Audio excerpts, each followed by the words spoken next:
What's up, everybody? Your boy P. Welsh here, bringing to you UFC 320, Ankalaev, Pereira 2.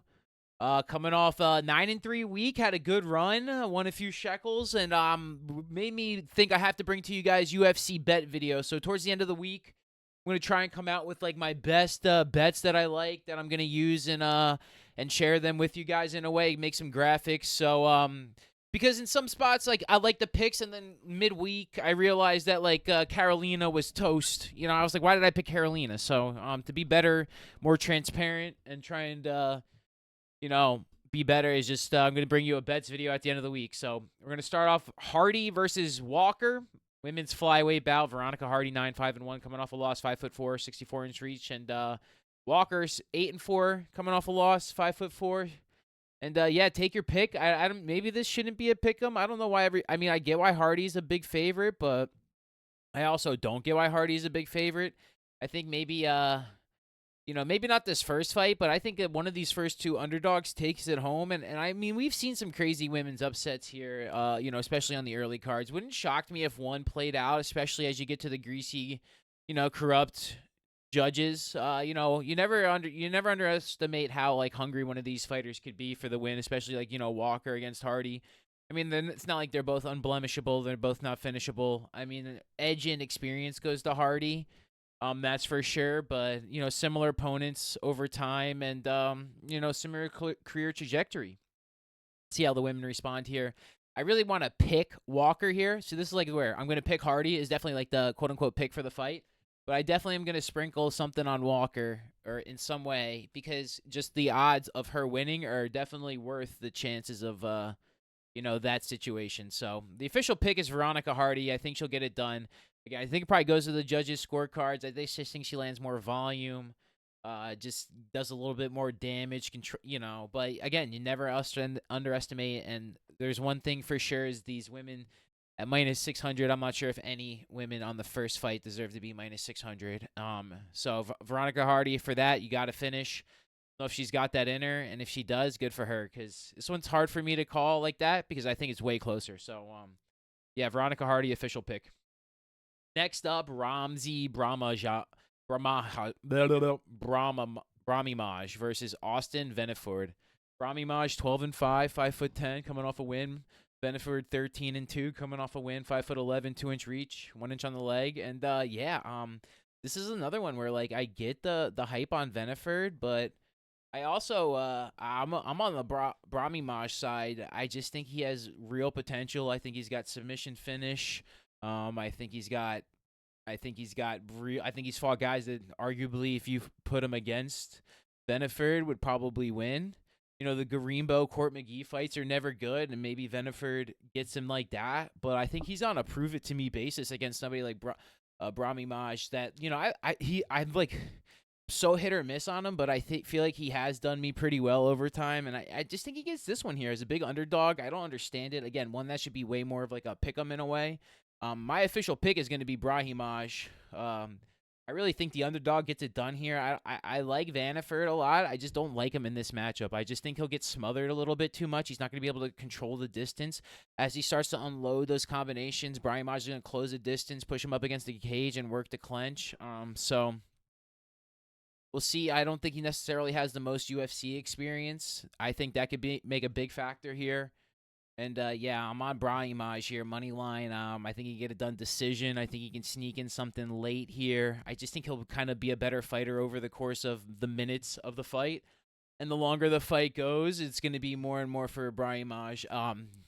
Again, I just don't get it. Like when I'm first looking at this stuff, and I see that, it kind of stands out to me. It's like, sometimes I feel like people just like to like guys, and the fight game is super, personal. It's only one-on-one, so it's all about the matchups and then, taking money on certain things. So I just think Brian Maj has a great chance to win the fight, and I'm picking him to win the fight. I think he gets it done on the scorecards.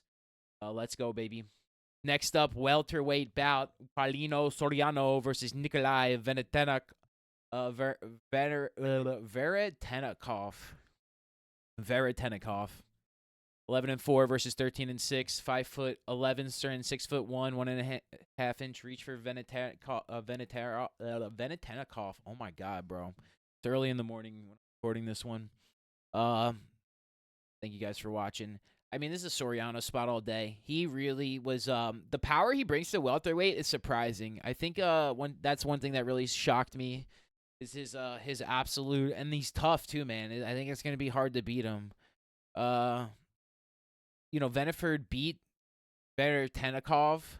So that being said, I think Paulinho's really good. I don't think what I just don't trust his gas tank. Veretennikov. I think Paulinho can finish him early, late by decision. Something pretty good. I just think he's just so super durable.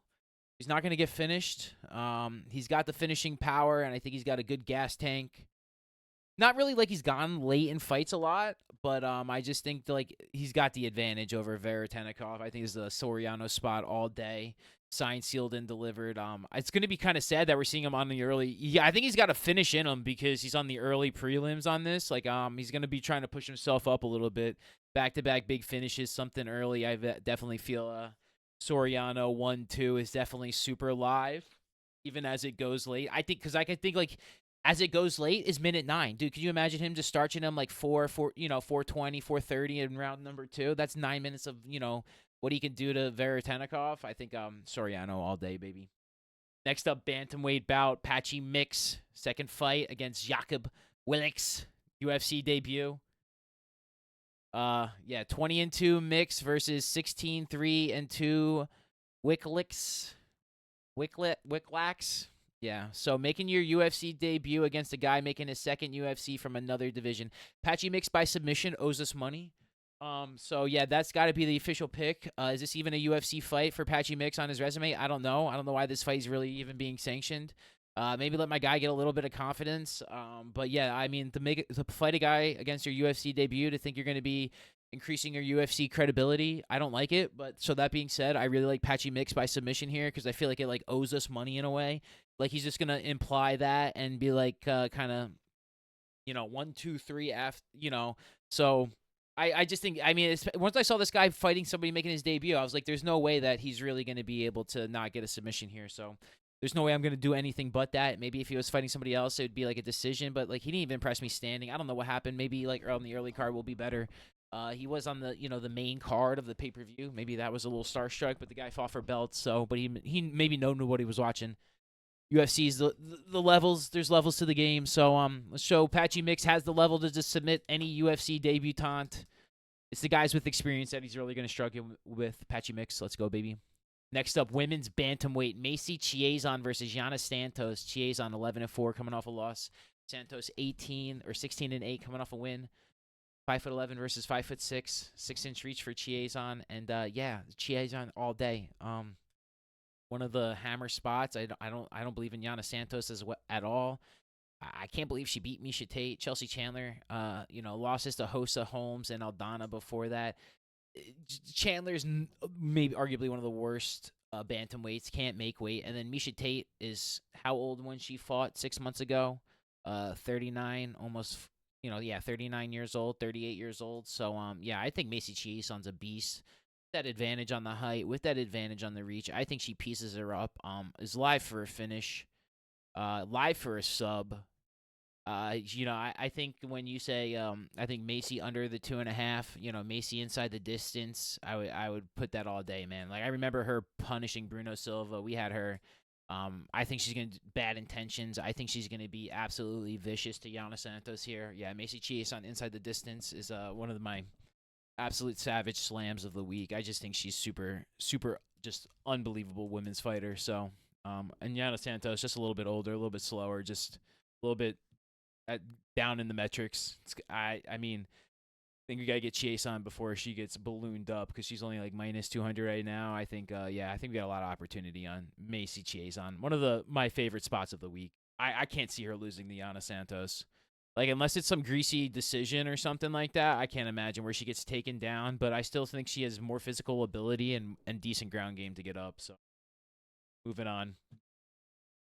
Featherweight men's division, Daniel Santos, 13-2 versus Ju Sung Yeo, 9-0, South Korea versus Mexico. Brazil, excuse me. Oh, editor, edit that out. Yeah. I don't know what's gonna happen in this one. This one feels like a extended contender series fight. I'm just kidding, guys. This is a 4-fight Daniel Santos. But yeah, he has some pretty good performances. Wins over John Castaneda, Johnny Munoz, and Young Lee.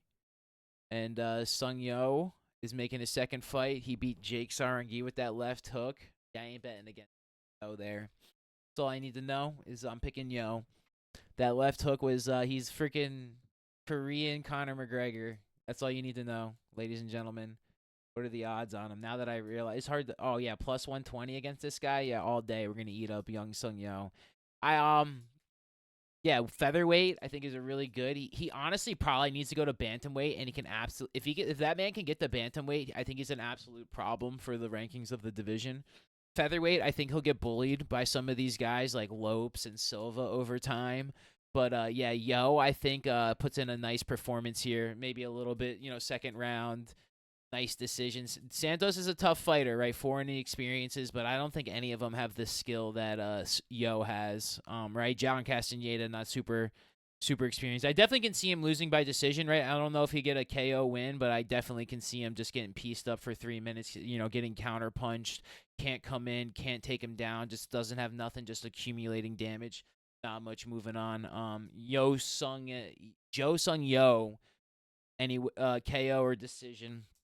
I think he gets him pretty good. I think he's got a hammer left fist, and you don't finish Sarangi like that without some supreme talent. Like I said, maybe move the bantamweight down in the career, but at plus 120, you got to take another stab at him, dude. I think it's an absolute slam spot. So I think he could get the decision too, but the money line, let's go money. Next up, men's bantamweight division. We got Chris Gutierrez, 22-5-2, coming off a win versus Fareed, not Havid Basharat, 13-0, coming off a win. 5'8" from Afghanistan versus USA.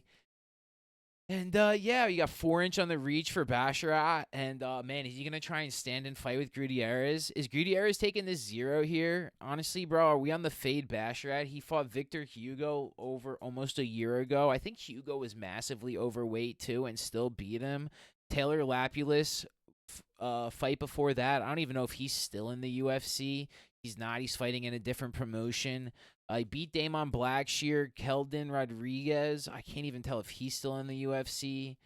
He hasn't fought in over a year. So, I mean, I'm kind of on Gutierrez here. Another one where, like, I guess the pick is Basharat here, but I'm honestly going to pick Gutierrez, too, just because I'm on the absolutely fade Basharat train. That being said, I should reversal pick Basharat and then bet on Gutierrez. See, this is what I'm talking about.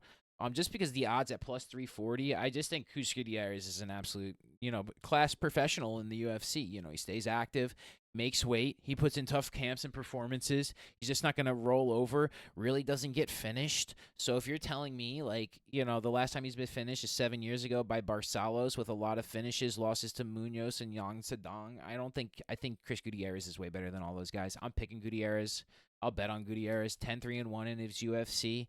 And I just said, man, I just think like you lose some of that stuff when you just lose that killer instinct when you're not active sometimes. Like, you're trying to protect the 0 sometimes, and I think it's sometimes a setback in the UFC. You really got to be pushing yourself. You got to lose forward sometimes too. Like that's one thing that you hear some. I think Imavov said something like that about Baralo too. Like you lose forward. You go fight the best guy, you do the best, but it's better than beating some guy that you're not challenging yourself against. Essentially, you're not even getting in the octagon. So I just think activity of Gutierrez. I just think volume, physical capacity. I just think at bantamweight, I think Chris Gutierrez. I think he's going to get it done. Not one that I particularly feel the best about, but I'm on the Chris Gutierrez train. I'm just on the fade Basharat. If it's on, on like that, if it's third round, maybe he can even get a win, dude. Like I said, the Basharat's been, like I said, man, anybody can get finished. You can catch him in a guillotine, catch him in coming, if he's not doing good on the feet, come in for a, I just think Gutierrez got the game, dude. And he's only one submission, but you never know. I also think he's just better on the feet, and if he can't get taken down, I just think Gutierrez will do well. Let's go, baby. Middleweight bout up next, Edmund Shabazian versus Andre Muniz. 15-5 Shabazian versus 24-7 Muniz. Shabazian 6'1" versus 6'2" versus 6'1", 4-inch reaches for Andre Muniz. And for some reason, I have freaking Bruno Silva, big Bruno Silva versus Marc-Andre Barrios, a freaking uh, mirror match. So I think Shabazian first round KO, Shabazian second round KO. Munes, not much going on recently. 6 KO losses in his career. Last fight, Ankalaev 5 months ago, finished it in the late first round. I think I remember the fight. So I definitely remember that fight because we won on Ankalaev against Munes. And I just think Shabazian throws with freaking bad intentions. I think he's turned a little corner in his career. Again, we had him against Petrovsky, I think, and then we just fed off Petrovsky last week. I think we go right back to this spot again. Shabazian. I think he can get the. I think he can get the KO. I think he can get it early 1-2. I don't think he goes late. I think Muniz is prime punching bag, gets finished round 2 a lot. A couple times in round 3, but I think Shabazian just inside the distance. Shabazian KO. I just think he throws with bad intentions, some bad leg kicks, hits him with. I think he could leg kick KO here, or something crazy. Yeah, Shabazian KO. Man, this card's gonna be a doozy, bro. I'm so excited. Did the breakdown. This is gonna be an incredible card. Some incredible matchups, some spots I absolutely love, and this is one of them too. A lot of spots I really like there. Next up, the middleweight bout. Atabe Gaiter versus Ozzy Diaz. 8-1 Gaiter versus 10-3 Diaz. 6'4" both gentlemen. 2-inch reach for Gaiter, and he's minus 1,000. That should say enough. Gaiter 1-2. Feels like that he's like Jose Medina from the other week, just there to get freaking absolute pummeled on at some point. So get finished maybe by submission. I would just take Gaiter by 1-2 because I definitely could see him, Diaz, not getting finished, like going down and just getting subbed. Just clear giving up the neck just to stop the damage. I know he has no sub losses on his career. I mean, he could get finished, but I just think if you take Gaiter inside 1-2, that's pretty much the play.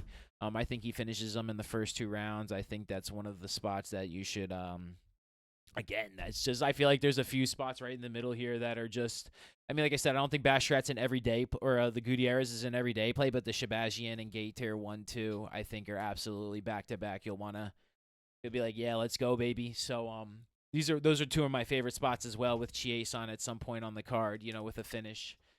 I'm so excited. I am so ready for this UFC video to get going on, for the good week to happen, baby. So let's go here. Gaiter 1-2 against Diaz. I do think he can sub him. I do think he can KO him. I don't think it lasts 10 minutes.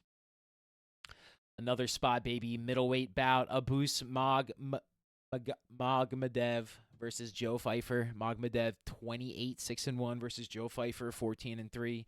Both guys coming off a win. Both guys standing 6'2".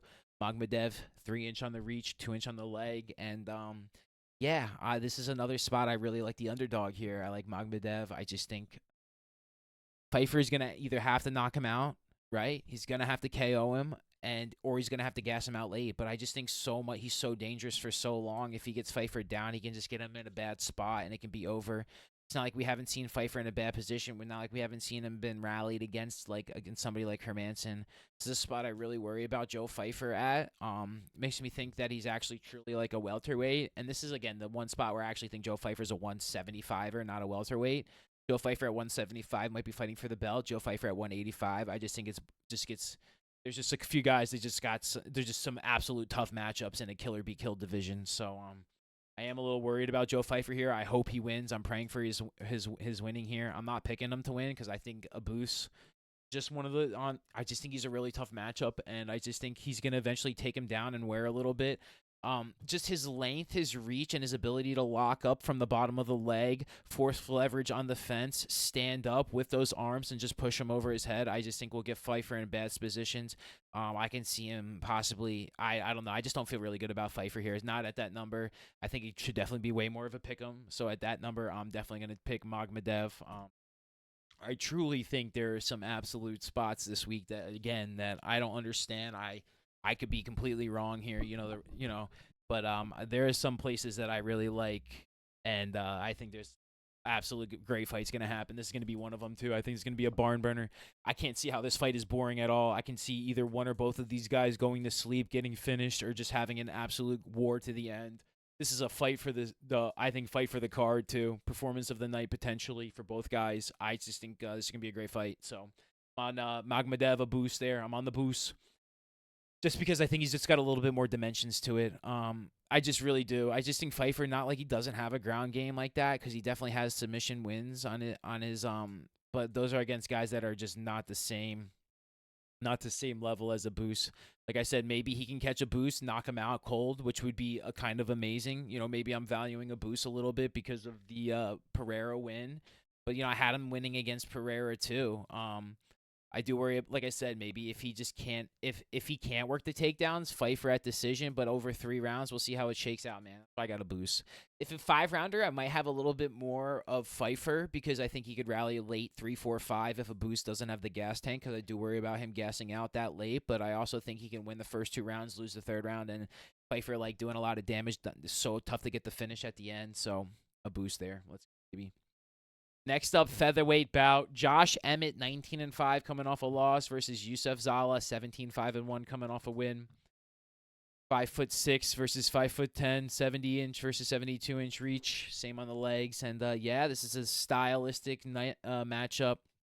I really want to be on Emmett here. I'm on so many underdogs. I feel like you have to kind of get on Josh Emmett again. If the underdogs aren't hitting by the time Josh Emmett is on it, I will be on Josh Emmett. But I am on Youssef Zala here. I just think he can take him down and just hold him down. He's got a better gas tank. I don't want to overthink it. I don't want to, I do believe in Josh Emmett's KO ability, and that's what always can happen in the fight game. And I pray, and it's the same thing with Joe Pfeiffer, man. I'm really hoping Josh Emmett, Joe Pfeiffer win. I am not picking them to win, and B, I don't know if I'll really bet on them to win either, because maybe we'll see how it rolls out, because this is another thing. At that point in the night, if Josh Emmett is no other underdogs are cashing in, some underdogs are eventually going to cash in, like that. So I kind of really do like Josh Emmett in that respect, but I'm also on Zala. I'm not at that number though, so I do think he has a good ability and probably a chance to finish Emmett, who doesn't really have he's a 1 submission loss with triangle choke from Yair. And yeah, we'll see what Zala. This is a real freaking litmus test for this cat here. He's either gonna. This is I'm excited for this fight too, man. Another one. This might be the card of the year, honestly. They had the other one that was really good from Abu Dhabi, right? With Taporia, maybe. I think that was the one, but yeah, this one could be there's so many great fights, so many freaking passing of the torch moments here, so many ascension, descension spots. I think this is one of the ones that you'll always remember. 320, it's a nice number like that too. I think Zala is going to be a problem for Emmett here. I think he just takes him down. I think Emmett can get up, but I just think he gets taken down again. I think that kind of is more of the tape. I think it's more boring than exciting. I think Zala with the takedowns and the control time versus Emmett's lack of control and lack of damage and lack of volume being on the bottom. Zala, official pick. Let's go, baby. 3 absolute bangers in a row here. Light heavyweight title. I don't know, man. We got Olberg winning last week. We got Yuri Prochazka versus Khalil Roundtree Jr. Prochazka 31-5-1, coming off a win against Roundtree, 15-6, coming off a win. 2-inch on the reach advantage for Yuri. 1 inch on the 2-inch on the height, 3.5 inch on the reach. And this is a spot where I think somebody's getting served here. I just can't imagine both these guys making it past the 3rd round, fighting each other. I think, man, I don't know, dude. This one is I hate to even try and pick this one. I guess the official pick is Yuri, just because I've only ever seen Yuri lose to freaking Pereira, right, bro? He's never lost to anybody but Pereira. So that being said, he's basically the best fighter I've ever seen. I mean, Roundtree has lost to other people, right? We've seen him lose to, maybe he wasn't at light heavy, Cutie Laba, but I'm saying we've seen him lose. Prochazka turns into a different animal as soon as he gets some damage taken. I kind of like Yuri by submission here or something. I can see Yuri getting a guillotine or something. Khalil coming in on the Muay Thai clenches, a little break, maybe another one in there, maybe a little body shot guillotine with a little bit of the advantage. I think Prochazka gets the job done. Prochazka, a 2nd round finish against Roundtree. I think he just at some point opens it up, and where Hill couldn't punish him, Yuri absolutely punishes him. And even if he gets him down, I don't know. I like Yuri by finish here. I think it's the spot. I love Roundtree. I hope he wins too. One of those spots again where geez, I hate both of these guys having to lose. And it's not like we've seen Roundtree lose to anybody but Pereira either. I just think Yuri's a different kind of fighter, man. Like when there's like levels to the game, and there are levels to the game, dude. Like when Yuri gets in there, man, the only guy that you have to stop him, because if you let him rally, he's gonna absolutely rally and finish you. There's just he is an absolutely different breed, and I'm not picking against him here, and that's why I don't advise anybody to pick Roundtree. And I'm not saying Roundtree's not an amazing fighter. He's one of my favorite fighters and one of the guys I root for absolutely the most. I cheer for that man more than almost any guys that I cheer for inside. Harder anybody for than Khalil Roundtree. I just think Yuri's just an absolute freaking warrior.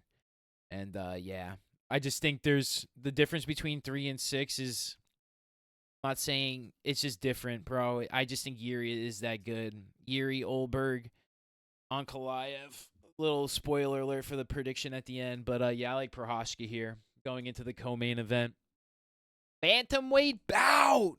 Marab the Machine, Dvalishvili versus Corey Sandhagen.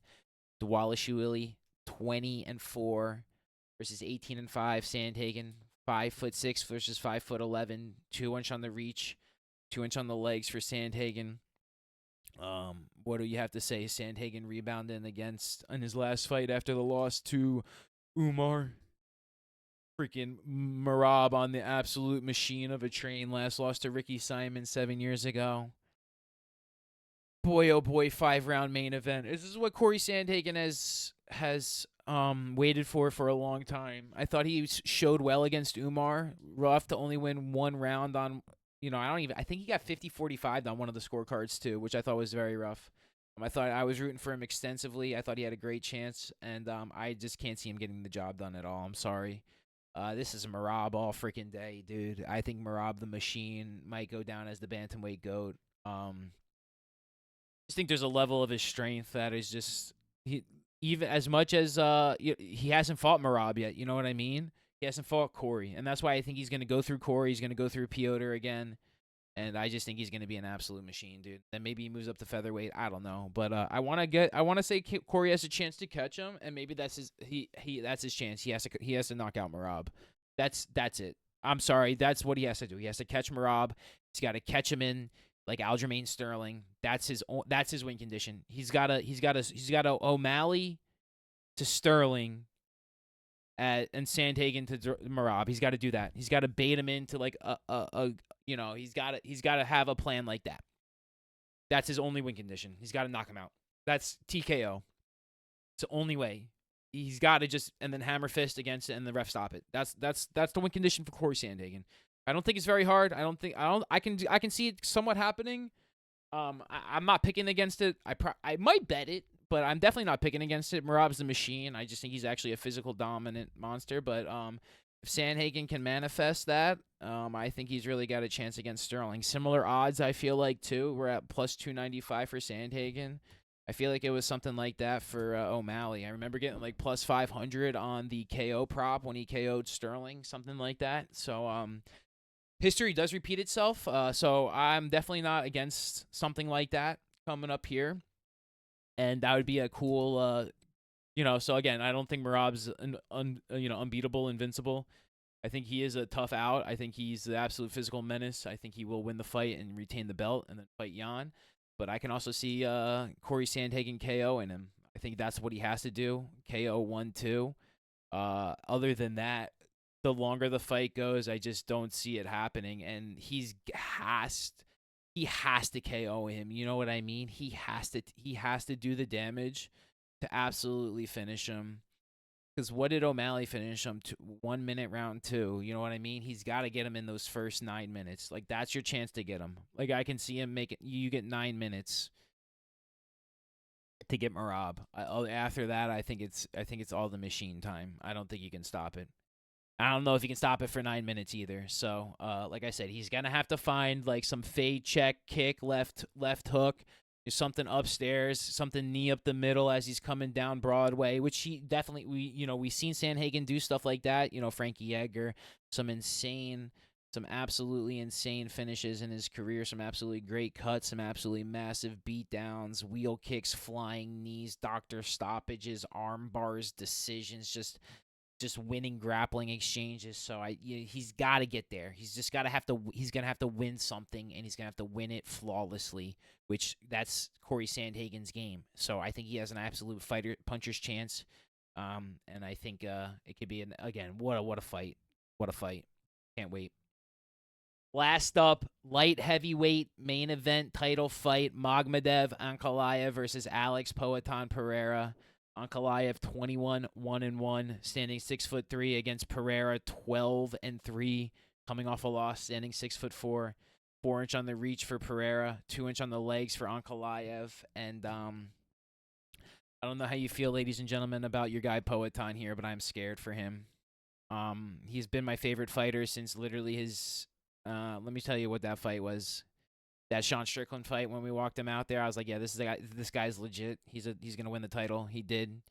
I didn't think he'd lose it the way he did to Adesanya. The fact that he did lose it like that to Adesanya, he doesn't have the title fight, and I think he gets knocked out here, guys. I think Ankalaev wins. I think Ankalaev wins handedly. I think Ankalaev wins within 3 rounds. I think the fact that he stayed up, I think if he still pushes, I think he can do a lot more.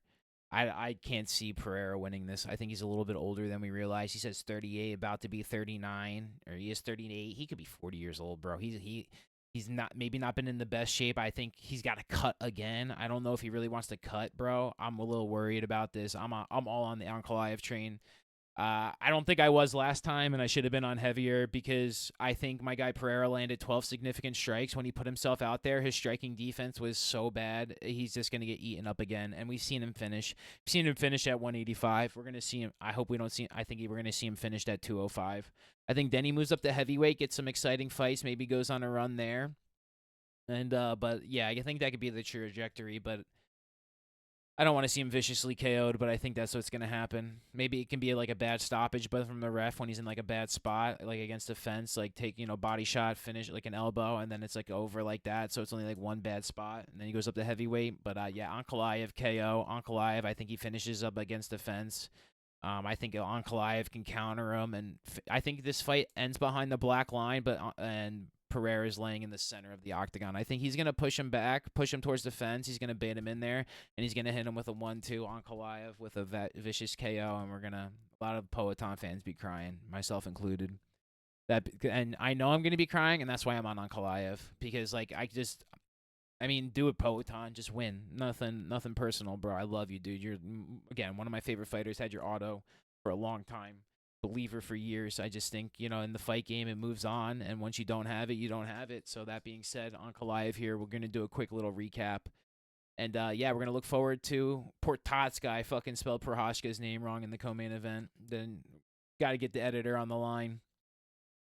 Yeah, so that being said, here we'll do a quick recap. I'm going to try and get new graphics up and a bet video out by Friday night afternoon. We're going to start off with Veronica Hardy on the pick, Bramajin on the pick, Soriano on the pick, Mix on the pick, Chieson on the picks. We got Yo on the pick, Gutierrez, Shabajian, Gayeter, Magomedov Abus, Yusuf Zala, Yuri Prohashka, Merab Dvalishvili, and Magomedov Ankalaev.